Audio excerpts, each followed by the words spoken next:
நல்லவனா இருந்தா என்ன ஆகும், நல்லவனா இருந்தா என்ன ஆகும் அப்படின்னு சொல்லி கேட்பாங்க. நல்லவனா இருந்தா என்ன ஆகும் தெரியுமா?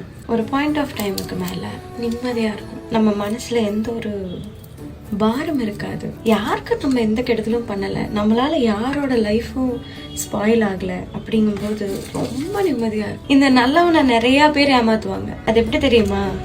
அவங்க கிட்ட கொண்டு போய் தங்க முட்டை போடுற வாத்தை கொடுப்பாங்க. அந்த லூசு பையன் என்ன பண்ணுவா, வாத்தோட கழுத்தை அறுத்து உள்ளுக்குள்ள இன்னும் நிறைய முட்டை இருக்கான்னு பார்த்துட்டு ஓடிடுவான். அந்த மாதிரிதான். ஸோ லாஸ் எப்பவுமே அவனுக்கு தான், நம்மளை ஏமாத்துறவங்களுக்கு. நல்லவனா இருந்தா என்னன்னே தெரியாம சிலதெல்லாம் நல்லதா நம்மளை பத்திரப்படுத்தும், முன்னேறதுக்கான வழியை காமிக்கும். இதெல்லாம் சொன்னா சில்லியா தெரியும், ஆனா உண்மையிலே இதுதான். நல்லவனா இருக்கிறது ரொம்ப கஷ்டம். அதுவும் கலப்படமே இல்லாத நல்லவனா இருக்கிறது ரொம்ப கஷ்டம், ரொம்ப ரொம்ப கஷ்டம். வலிக்கும், ரொம்ப வலிக்கும். ஆனா அந்த மனசுல ஒரு நிம்மதி இருக்கும் பாருங்க. யார் வாழ்க்கையிலயும் நம்ம ஒரு துரோகம் பண்ண கிடையாது, யாரையும் விட்டுட்டு போனது கிடையாது, யாருக்கும் பொய் சொன்னது கிடையாது, அதாவது யாரோட ப்ராமிஸையும் நம்ம காப்பாத்தாம இருந்தது கிடையாதுன்னு. அது ஒரு சூப்பர் ஃபீல். அது ரொம்ப ஒரு மன நிறைவான ஒரு ஃபீல். இதெல்லாம் கொண்டு வந்து நம்மள ஒரு அழகான பாதையில கொண்டு போறதுக்கு யூனிவர்ஸும் ஹெல்ப் பண்ணும் பாருங்க. அது இன்னும் சூப்பரான ஃபீல்.